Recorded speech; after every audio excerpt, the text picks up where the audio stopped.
Welcome to Dai Headlines. I'm Li Wei-Tai. Thank you for joining us. Coming up in the show, Tzu Chi's latest free clinic in eastern Indonesia helps many cataract patients regain their sight. Taiwan's Coast Guard administration does more than protecting the law. In the continuation of our featured series, we look at their role as wildlife guards on Huishan Island. And we travel back in time to Azerbaijan and in Eurasia to take part in the 1997 Tzu Chi distribution in the war-torn country. First up, the 76th Tzu Chi Free Clinic in Jayapura City in Indonesia's Papua province was held in cooperation with a local police force. At the healthcare event, cataract surgery took the spotlight because many cataract sufferers simply had no means for treatment. Although it meant a trip of 3 days, Isao Rumansara was determined to bring his 12-year-old son, Timotheus, to Jayapura City for treatment. A relative here told us about the free clinic in Jayapura City, so we hoped we could attend, knowing that if Timotheus can get treatment, his condition can be cured.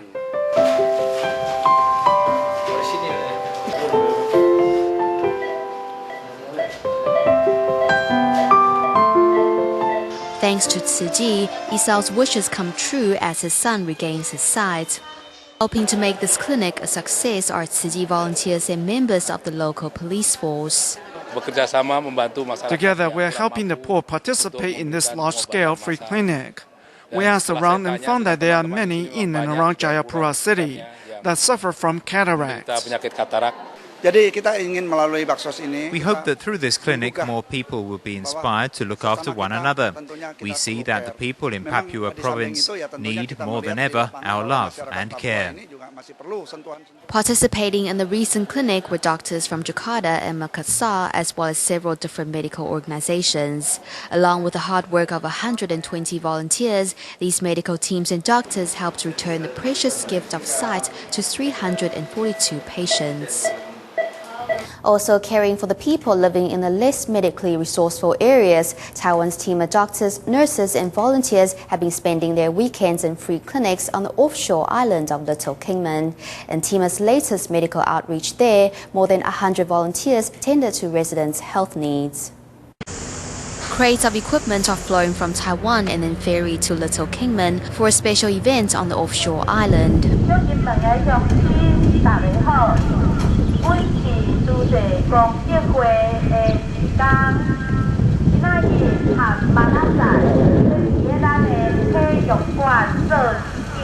Seniors who have difficulty getting about are out of their houses for this rare opportunity. This woman in her 80s has inflamed gums and often finds herself short of breath. The doctor gives her a thorough examination. The youngest patient of the day is this 1.5-year-old girl.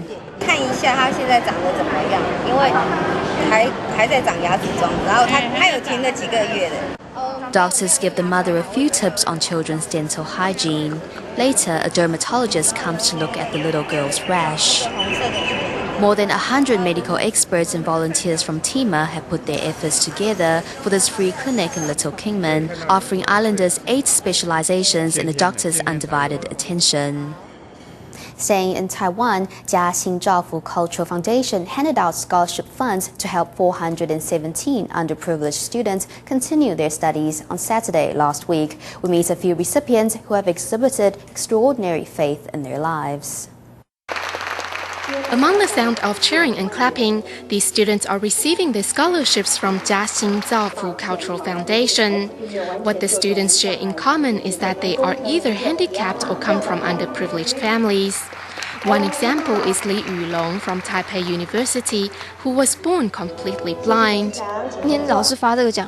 When the lecture notes are handed out, I need to turn them into Braille, so I can't be like all the other students and study what was taught that day.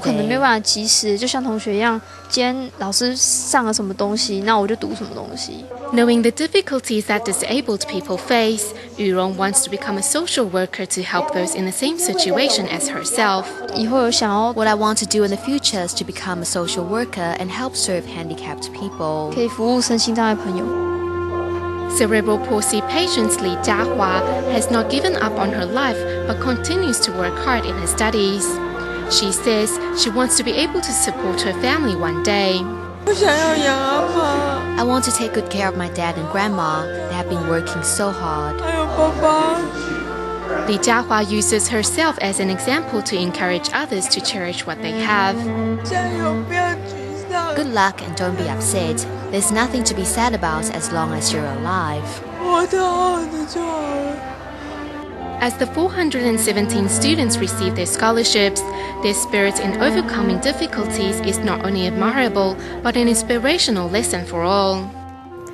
Next, we meet another person who overcame life's difficulties with optimism and determination. National Jinan University's oil painting teacher Huang Lian was diagnosed with polio at the age of 3. Then 5 years ago, he contracted cancer.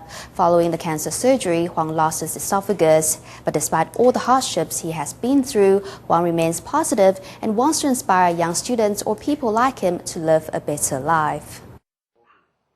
Every picture Huang Lian paints not only captures the scenery's beauty, but also brings a sense of tranquility to the hearts of its audience.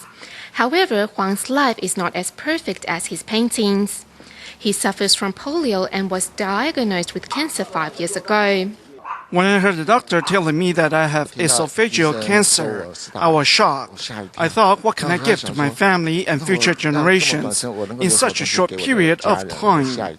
Later, I found the answer, my paintings. Huang Lian stayed at home for 2 years after his treatment, during which he continued to paint. From working in the insurance industry to now teaching art in National Jinan University, Huang also uses his spare time to encourage others. Many people, especially young adults, are healthy and in better situation than me. It's a pity to see how they waste their lives. Why do they do that? You see, I suffer from polio. I broke my hand and was even diagnosed with cancer. But I still cherish my life and stand up to face the challenges that life brings. Cherish what you have and love your life is Huang Lian's motto. He says through his colorful paintings, he hopes to pass on the message that as long as one is alive, there are unlimited possibilities.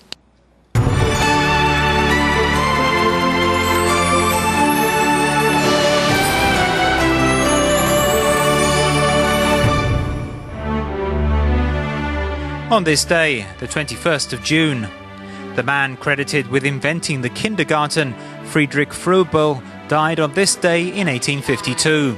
A pioneer of modern education, Froebel was the first person to introduce games into the school curriculum. St. Peter's Square in Vatican City was packed with crowds of people on this day in 1963 to witness the election of the successor to Pope John XXIII, Pope Paul VI, with the traditional white smoke signal.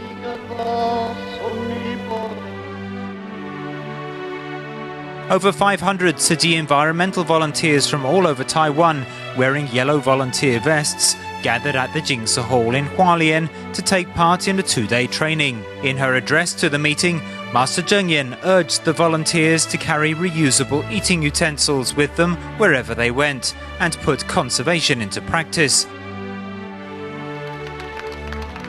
In Monrovia, California, the Tzu Chi Da-ai Kindergarten held its first graduation ceremony.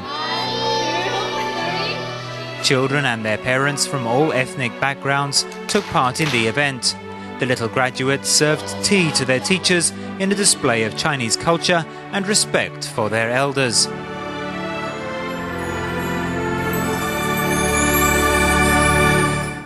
For the past couple of days, we have been introducing Taiwan's Coast Guard administration to you. We have seen how CGA officers work to crack down on smuggling operations, ensure the safety of fishing vessels, and also serve infirm seniors in Taiwan's fishing villages. As if they weren't busy enough already, the CGA officers have another duty, which is protecting wildlife on Taiwan's Guishan Island. Turtle Island sits on the Pacific. The underwater steam and gases gives the water around the island a different hue. Everyone, be careful. The pH of the outer sea is higher. To protect the island's natural habitat and wildlife, Taiwan's government controls the island's visitors. One must first make reservation before visiting. Controlling the island's visitors falls on the shoulder of the Coast Guard Administration's Guisan Inspection Office. Please no littering or destroying the natural habitat on the island. Thank you. Normally we receive 400 to 500 visitors per day, but during the weekends and holidays that number surges to over 1,000. Primarily, we watch out for public safety. I saw a warning sign for snakes, but I haven't seen any snakes yet. I did see ducks waiting in lines. They were lining up so they could go home. Everything here is so natural and so wonderful. It's well preserved and untainted by men. The pristine island is abundant in wildlife and plants. The only residents on the island are the 10 CGA officers stationed here. They safeguard the tourists and also protect the island with their hands. Around July and August is when we get the most amount of trash. That is when we get a lot of tourists and typhoons. Typhoons bring over trash from the main island and the shores become littered with PET bottles and driftwood. With the aid of the CGA officers, Guisan Island shoreline is free of debris from the sea. The northernmost coral reefs of Taiwan are thus protected as well.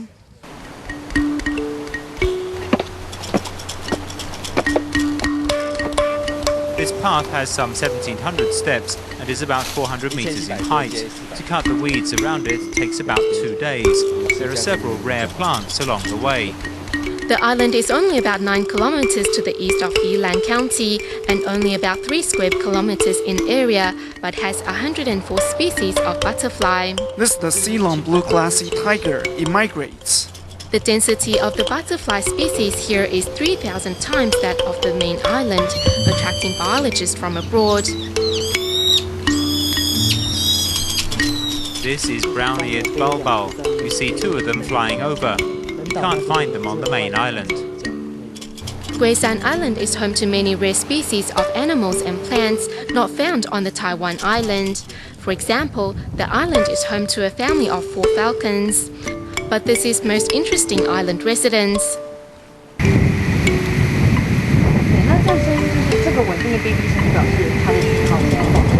Guisan Island is the only place to find Taiwan's indigenous megabytes besides the also offshore Green Island.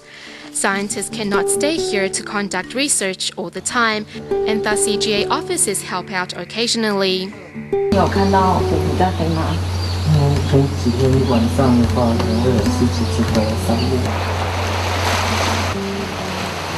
Thus, Taiwan's Coast Guard Administration also does its part to help preserve the wildlife and their habitat on Guisan Island.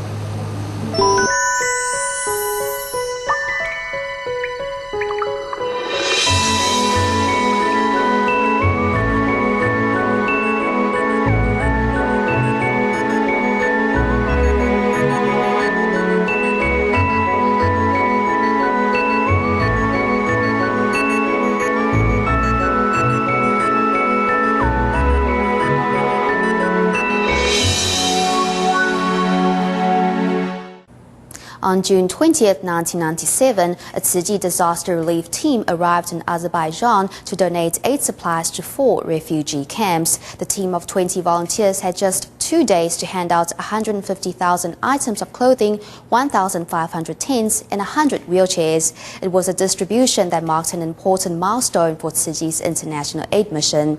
Let's find out why. I hadn't been on the Tzu Chi media team for long. Out of the blue, the manager told me a team was going to Azerbaijan to distribute aid, and they needed a reporter, so he came to me. The brothers who went had experience of distributing aid in China and all over the world. They were brought together for that project.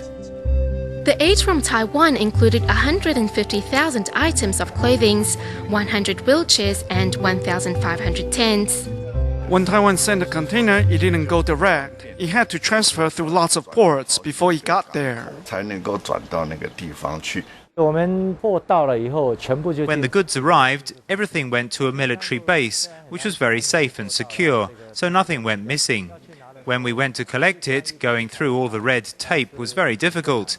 Then delivering 20 containers of clothing and 1,500 tents could have taken us over a month. So we went to the Ministry of Transportation, which had container trucks and lorries. The area we were helping was the poorest in Azerbaijan. and the most remote.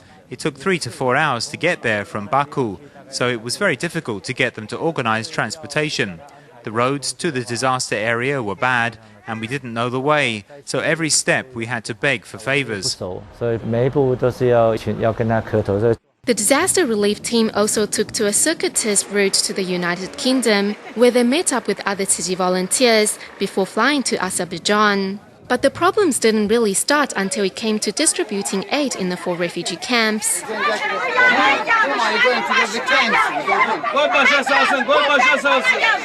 Although it was chaotic and we couldn't communicate at all, we used songs and courtesy and our professional-looking uniforms to give them the impression that we were a well-organized group. So although we were very nervous, we slowly got over that and smoothly carried out the distribution. 带着菩萨的心以及上人殷切的叮咛，慈济赈灾团在6月22号上午于亚塞拜然的萨里营区进行发放典礼。We Tzu Chi people are practicing Buddhist groups, so this aid distribution is like a 7-day trial. We happily face up to all the challenges. Because our distribution was well organized, everyone had a handbook and tickets to collect aid, because it was blankets and clothes, so they gradually got used to it and helped us line up to collect their aid. The distributed clothes were all donated by Taiwanese people. Some were new and some second-hand, but everything was carefully packed by Tzu Chi volunteers. I opened one up and took a look inside, and was amazed to see the clothes were washed very clean and folded very well. They were just like new. Apart from clothing, the Tzu Chi volunteers brought over 100 wheelchairs for people injured in the conflict. On the last day, the interpreter who came with us told us in the bus that we had shocked him. He never imagined an organization like that would come to help them, so organized, so polite and so kind. So he donated his day's wages to Tzu Chi. Our international disaster relief took a big step forward. There were lots of language barriers and partnerships with other foundations, schools and government organizations, where we had very limited experience. The cooperation with the Azerbaijani government, London University, and the Leonard Cheshire Foundation brought aid to the war-torn Eurasian country. A province of the Persian Empire in 328 AD, Azerbaijan has a long history and sits on top of rich oil fields, which turned the capital of Baku into an international city. But with the breakup of the Soviet Union and the territorial dispute with its neighbor Armenia, the country went into decline. Although the Tzu Chi distribution was an one-off event, like the Azerbaijan people's desire for peace and prosperity, it will not be forgotten.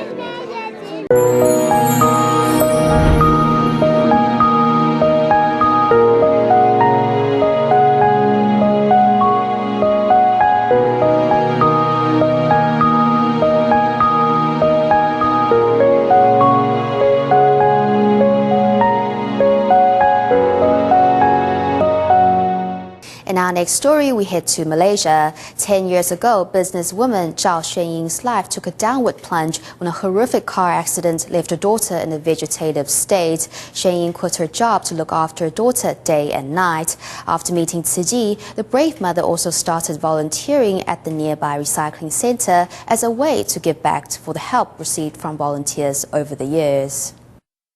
The doctor told me to take her home and that she is a vegetable. But I believe that as long as I have breath in my body, I will do my best to watch over her. A car accident 10 years ago cut off the promising future of Zhao Xiaowei, Xuanying's daughter. At that time, she was only 24 years old. Following her daughter's accident, Zhao Xuanying gave up her job in Singapore to take care of her now bedridden daughter. 10 years of caring for her daughter has given her the skills and knowledge to match any healthcare professional.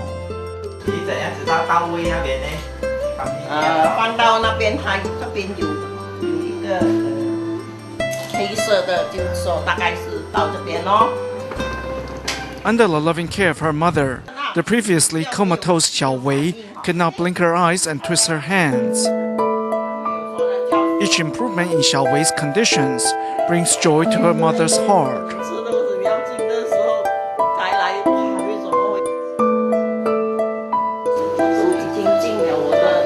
I'm doing everything I can. As long as she can be with me for one more day, then that day I'm grateful. Now 62 years old, Xuanying knows she won't be around forever to take care of her daughter and has begun preparing for the future. Having finally received the insurance settlement, the family's finance improved slightly, and Xuanying can call a taxi and get her daughter an acupuncture treatment regularly. This is here to make sure that the seat doesn't get wet. Sometimes my daughter might pee and make a mess on the seat, so I put this here so there won't be any accidents. Getting her daughter in and out of a car is never an easy task. Thankfully, the taxi driver is always ready to lend a helping hand. She's very open and optimistic. I really admire that, the way she takes care of her daughter. I don't sympathize, instead I truly admire her efforts.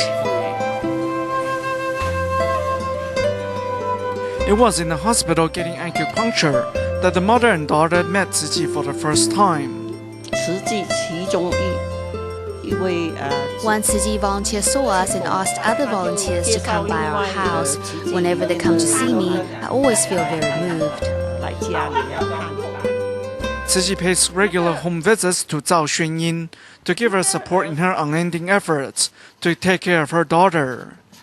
Xuanying reciprocates this help by volunteering at the nearby recycling center. They're throwing it away anyway. If I see that it can be recycled, then I pick it up. With the spirit of optimism and hope, Zhao Xuanying lives with her daughter's condition day after day. And with the spirit of thankfulness, she takes time out of her busy schedule to give back. This is truly the spirit of a mother's love.